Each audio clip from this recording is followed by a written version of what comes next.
Film dibuka dengan memperkenalkan Kara Zor-El alias Supergirl, sepupu Superman yang memilih hidup mengembara di luar angkasa bersama anjing kesayangannya yang diberi nama Krypto.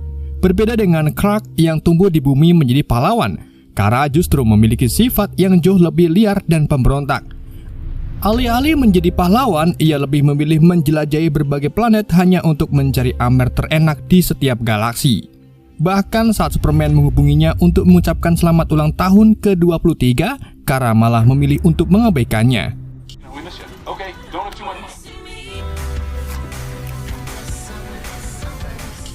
Scene lalu beralih ke planet Hozer, tempat seorang gadis bernama Ruthie tinggal bersama keluarganya. Malam itu, kelompok bandit antar galaksi Brigands yang dipimpin oleh Krem datang menemui ayah Ruthie yang bernama Elias. Elias adalah seorang penempa pedang legendaris yang karyanya terkenal di seluruh galaksi. Krem berniat mengambil salah satu pedang buatannya, namun pertemuan itu justru berubah menjadi pembantaian.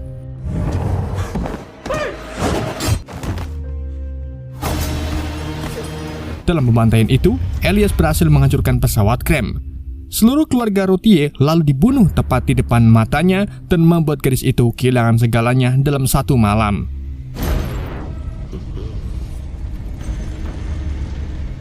Sementara itu, Kara kembali menghabiskan waktunya di sebuah planet yang disinari matahari merah.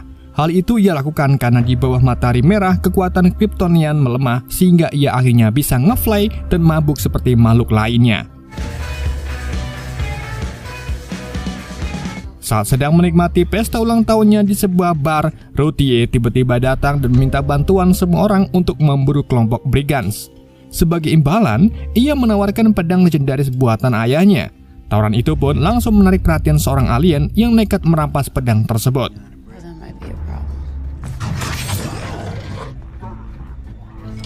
Melihat seorang anak kecil dirampok, Kara pun spontan mengejarnya. Meski tidak memiliki kekuatan penuh, ia tetap menghajar alien hingga pertarungan pun tak dapat terhindarkan.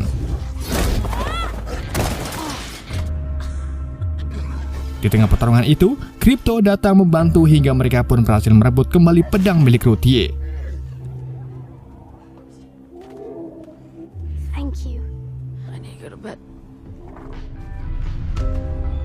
Keesokan harinya, Kara terbangun karena panggilan dari Superman. Clark kemudian membujuknya pulang dan meyakinkan bahwa bumi akan selalu menjadi rumahnya. Namun Kara tetap bersikeras bahwa ia tidak merasa memiliki siapapun di sana. Di saat itu juga ada yang menggedor-gedor pintu pesawat. Saat pintu dibuka, ternyata itu adalah Ruthie. Ia kembali untuk memohon agar Kara mau membantunya membalas dendam kepada Krem. Namun Kara menolak dan keluar pesawat untuk mencari udara segar. Di luar, Kara tetap menolak dan tidak ingin menjadi pembunuh hanya demi memenuhi dendam seorang anak. Di saat yang sama, Krem dan kelompok Brigands yang sebelumnya kehilangan pesawat muncul di lokasi itu, guna membajak pesawat Kara. Dan saat Krypto berusaha mengejar mereka, Krem lebih dulu menembaknya dengan suntikan beracun sebelum akhirnya kabur membawa pesawat tersebut. Tanpa membuang waktu, Kara dan Ruthie pun segera membawa Krypto ke dukun alien terdekat.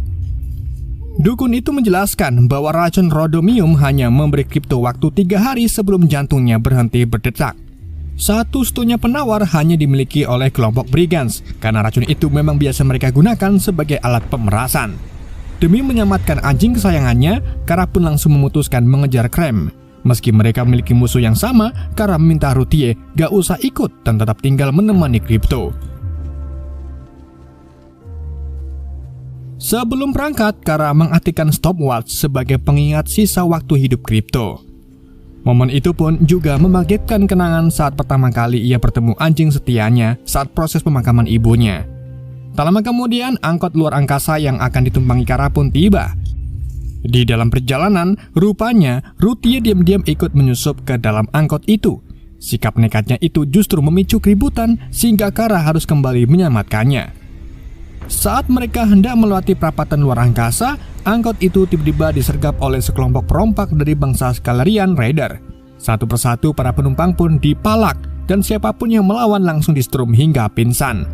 Demi menghindari masalah, Kara pun menyerahkan stopwatch kesayangannya. Sementara Ruthie juga dipaksa Kara untuk merelakan pedang peninggalan ayahnya agar mereka aman. Namun di situ Kara diam-diam berhasil mencuri alat teleportasi milik salah satu perompak.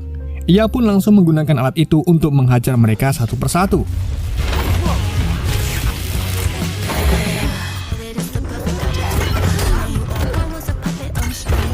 Sayangnya, karena belum terbiasa menggunakan alat itu, Kara akhirnya berhasil dilumpuhkan lalu dikurung di sebuah ruangan.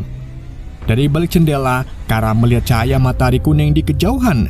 Ia pun minta sopir segera mendekati matahari tersebut. Tetapi sayangnya, mesin angkot sudah dimatikan para pembajak. Tanpa pilihan lain, Kara pun mengenakan pakaian luar angkasa dan berencana keluar. Sayangnya, sebelum memakai helm luar angkasa, ia lebih dulu ketahuan dan dilempar keluar angkot. Sedang Routier hanya bisa menyaksikan tubuh Kara perlahan membeku di ruang hampa. Sampai akhirnya, beberapa saat kemudian, sinar matahari kuning akhirnya menyentuh tubuh Kara dan dalam sekejap, seluruh kekuatannya pun kembali pulih. Dengan kecepatan luar biasa, ia mulai menghancurkan semua drone Scalarian. Scalarian pun tak tinggal diam, ia menembaki Kara sampai terpental.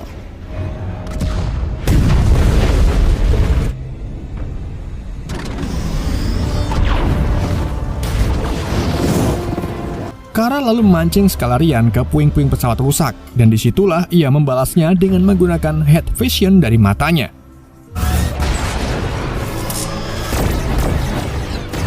Setelah itu, ia pun menghancurkan pesawat Scalarian dalam sekejap. Setelah semuanya beres, angkot berhasil melanjutkan perjalanan dan singgah di sebuah rest area antar galaksi. Di sana ia menjelaskan bahwa kekuatannya berasal dari matahari kuning. Karena itulah, Kara sengaja ke planet bermatahari merah agar menjadi lemah dan bisa mabuk dan ngefly seperti makhluk lainnya. Meski begitu, Kara kembali menegaskan agar Routier berhenti mengejarnya karena ia tidak ingin gadis itu ikut terseret ke dalam masalah. Usai istirahat, Kara menginterogasi para perompak Scalarian. Sebagai sesama pembajak, ia yakin mereka pasti mengenal kelompok Brigands. Dan dugaan itu benar. Setelah diancam dengan laser dari matanya, Kara mendapat informasi bahwa markas Brigands kini berada di sebuah planet mati bernama Belquis. Di sanalah mereka menculik perempuan dari bangsa manusia demi meneruskan keturunan. Sebelum ke Belquis, Kara membelikan Routier sebuah perangkat yang berfungsi untuk melindungi Kara dari serangan.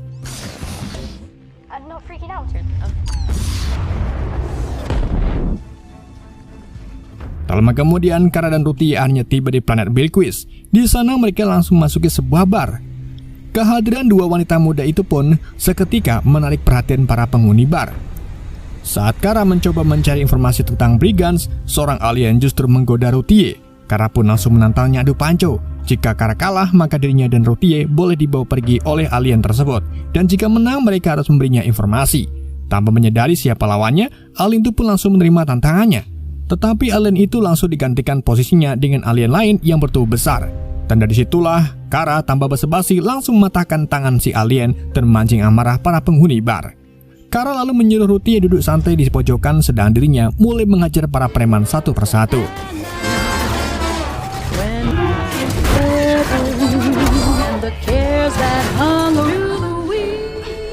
Setelah mengalahkan mereka semua, Kara meminta maaf ke pemilik bar yang bernama Bomar dan Marek karena membuat tempat mereka berantakan. Namun di tengah kekacauan tadi, hanya ada satu orang yang tetap duduk tenang. Begitu melihatnya, Kara pun langsung anteng dan minta Routier untuk jangan berbicara dengan pria itu, karena pria itu adalah Lobo, pemburu hadiah sekaligus pembunuh bayaran paling berbahaya di galaksi. Ia bahkan dikenal sebagai satu-satunya penyintas planet Scarnia karena seluruh kaumnya justru dibantai oleh tangannya sendiri. Saat itu juga Lobo juga sedang mencari seorang Brisken atau anak buah Krem. Di situ Routier yang polos kemudian mendekati Lobo dan mencoba menyewanya untuk membantu membalas dendam. Untungnya Kara segera menghentikan pembicaraan itu dan berbohong bahwa mereka hanya sedang berwisata antar galaksi untuk merayakan ulang tahunnya. Setelah keadaan mereda, Bomar dan Marek mempersilahkan Kara serta Routier beristirahat di tempat mereka. Di sanalah Routier mulai penasaran dengan sosok Superman. Kara pun menjelaskan bahwa Clark adalah kebalikan dari dirinya. Clark adalah seorang pahlawan yang selalu melihat sisi baik setiap orang. Sementara Kara justru tumbuh menjadi pribadi yang lebih sinis, keras kepala, dan memilih untuk menjauh dari urusan orang lain. Saat Routier bertanya seperti apa planet bumi, tempat tinggalnya, Kara pun akhirnya menceritakan kalau dirinya bukanlah berasal dari bumi, melainkan planet Krypton. Kara pun menceritakan masa lalu yang selama ini terus menghantuinya. Jauh sebelum planet Krypton hancur, kedua orang tuanya yang bernama Zor-El dan Allura sudah memperingatkan Dewan Krypton bahwa inti planet mereka semakin tidak stabil. Namun tidak ada yang mempercayai peringatan tersebut, dan di hari itulah kehancuran terjadi. Zor-El dan Allura pun bergegas pergi ke pelindung kota Argo.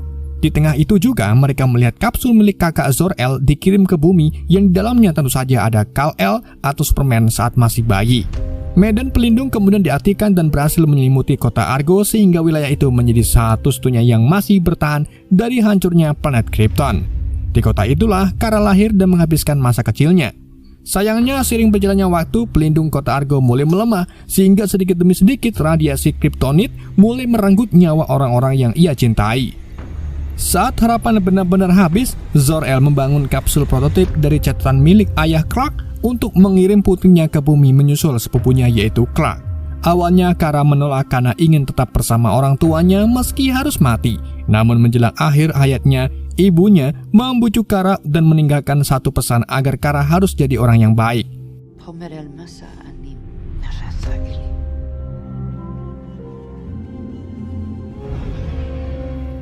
Setelah pemakaman sang ibu, ayahnya kembali membujuk Kara hingga akhirnya ia bersedia pergi.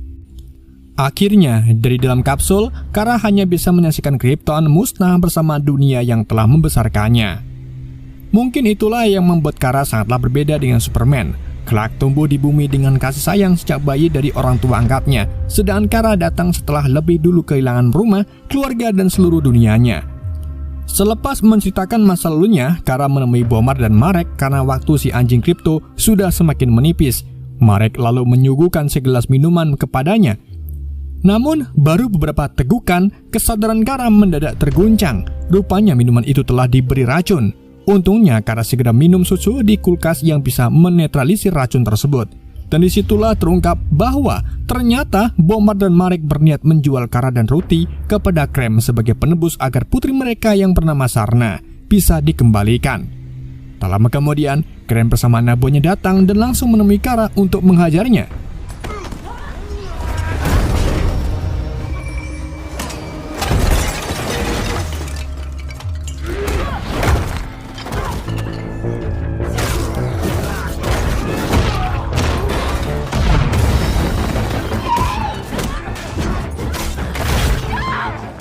Dengan sisa tenaganya, Kara tetap berusaha melawan.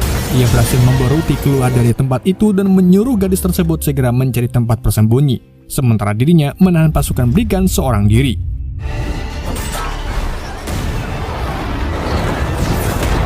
Di tengah pertempuran itu, suasana mendadak semakin kacau ketika Lobo muncul mengendari Space Hawk miliknya. Ternyata target buruan Lobo adalah Drom Buxton, letnan kepercayaan Krem yang memiliki nilai bounty sangat besar. Dengan mudah Lobo pun melumpuhkannya, namun pasukan Brigand langsung menyerangnya balik. Kesempatan itu pun dimanfaatkan Kara untuk bekerja sama dengannya. Akhirnya mereka pun bertarung berdampingan menghadapi pasukan Krem.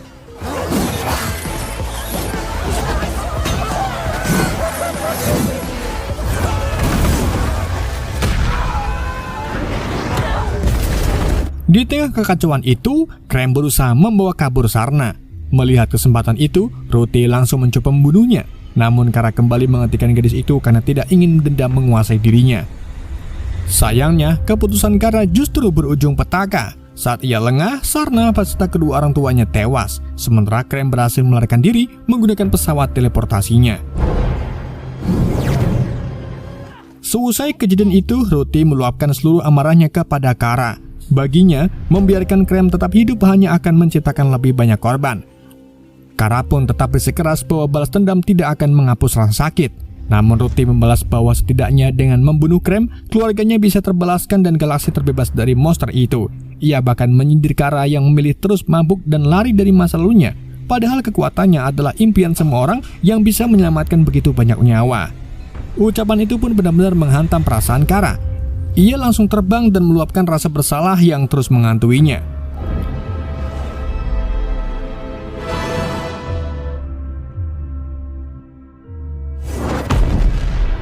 Setelah itu Kara turun dan dengan emosi yang mulai memuncak, Kara memaksa penduduk sekitar memberitahu lokasi persembunyian Brigand.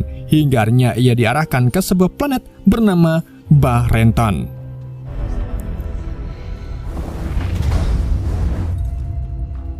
Namun, sesampai di sana, seluruh kekuatan Kara mendadak menghilang. Planet itu ternyata memiliki matahari hijau, di mana matahari hijau memancarkan radiasi mirip kriptonit yang membuat Kara sangat lemah. Saat tubuhnya kehilangan kesadaran, ingatannya kembali ke hari pertama saat tiba di bumi, di mana saat itu Superman menyambut kedatangannya dengan hangat di depan Fortress of Solitude. Meski sempat terkendala bahasa, Clark berjanji akan mengenalkan bumi dan membantunya menemukan rumah baru.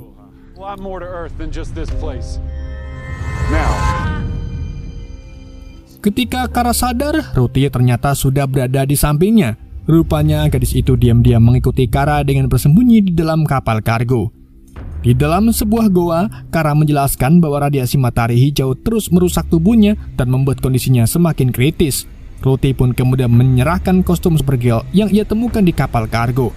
Namun Kara hanya mengatakan kalau kostum itu hanya sampah yang tidak akan mengembalikan kekuatannya.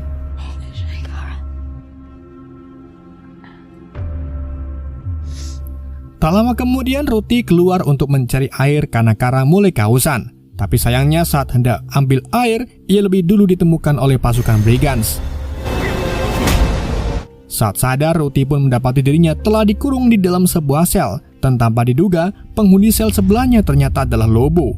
Ruthie kemudian menceritakan alasannya memburu Krem demi membalas kematian keluarganya. Ia menyamakan Krem dengan Lobo sebagai pembunuh berdarah dingin yang tidak memiliki kode etik karena membunuh demi kesenangan. Namun Lobo pun langsung membantahnya. Menurutnya, ia memang pembunuh, tetapi masih memiliki kode etik. Ia membunuh untuk menepati janji kontrak dan menerima bayaran, bukan demi menikmati penderitaan korbannya seperti yang dilakukan oleh Krem. Tak lama kemudian, Krem datang menemui Ruthie.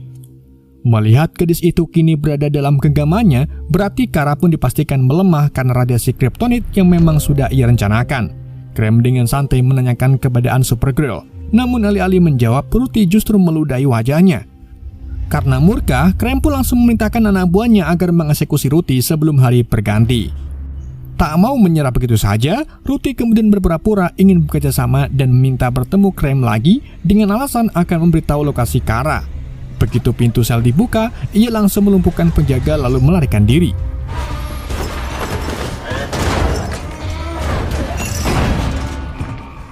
Sebelum pergi, Ruthie juga membebaskan Lobo dengan syarat pria itu mau membantunya membalas dendam kepada Krem.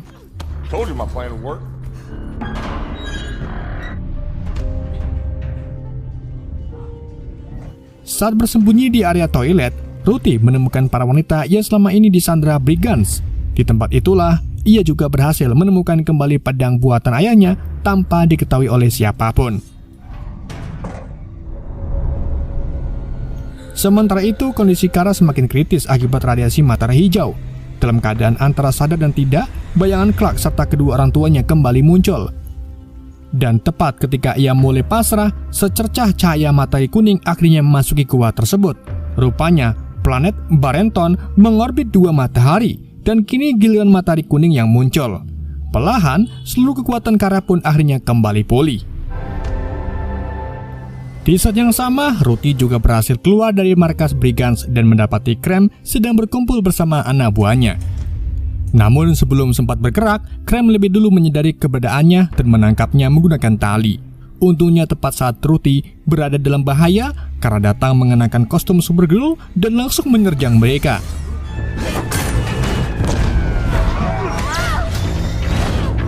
Kara pun membantai pasukan Brigand dengan superpowernya yang sudah kembali.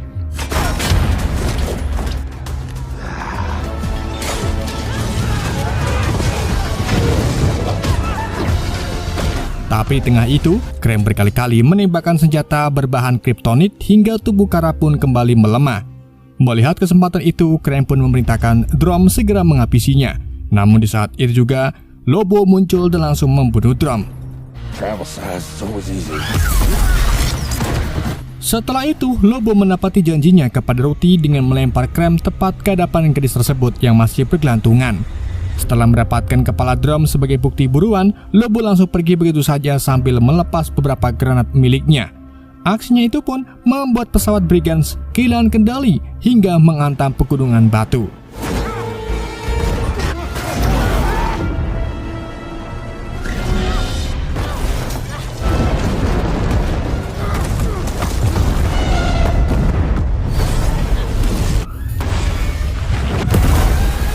Di tengah kecelakaan itu, Kara berhasil selamat berkat sinar matahari kuning yang kembali memulihkan tubuhnya. Ia segera menyelamatkan Ruthie yang hendak dicaplok ram. Setelah itu, Ruthie pun malah meminta Kara untuk kembali ke dalam pesawat guna melepaskan para gadis yang masih menjadi tawanan. Kara pun langsung memenuhi permintaan itu, tapi sayangnya saat ia pergi, Krem bersama sisa pasukannya kembali mengepung Ruthie. Krem kemudian menantang Ruthie berduel dan terus memprovokasi gadis itu agar menusukkan pedang buatan ayahnya langsung ke jantungnya. Namun sebelum itu terjadi, Kara kembali muncul. Dengan menggunakan Heat Vision, ia melepaskan seluruh tawanan. Ia lalu menyeret Krem dan mengajarnya tanpa ampun. Setelah itu, Kara lanjut menghajar pasukan Brigands yang merasakan dahsyatnya kekuatan seorang Kryptonian di bawah matahari kuning.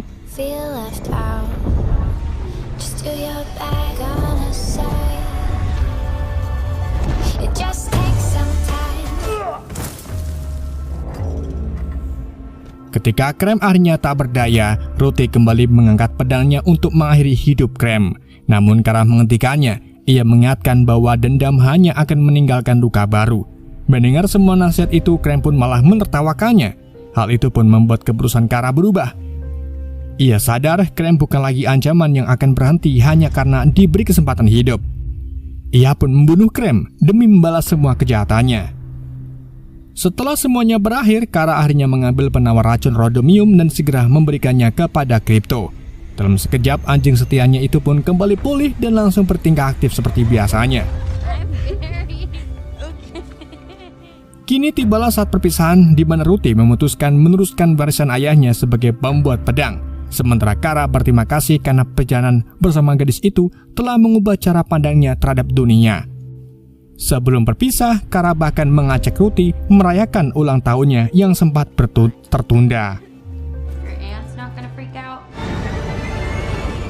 Di penghujung cerita, Kara akhirnya kembali ke bumi dan disambut oleh Superman. Setelah melalui seluruh perjalanan itu, ia bukan lagi sosok yang terus berlari dari masa lalunya. Untuk pertama kalinya, Kara memilih untuk menjadikan bumi sebagai rumah dan memutuskan akan tetap tinggal di sana dan siap membantu Superman kapanpun dirinya dibutuhkan. Dan film pun berakhir. Oke guys, itulah alur cerita film Supergirl. Semoga kalian terhibur dengan alur cerita yang saya bawakan. Mohon maaf jika ada kesalahan dalam penyampaiannya ataupun penyebutan nama. Sekian dari Yende, sampai jumpa di video berikutnya.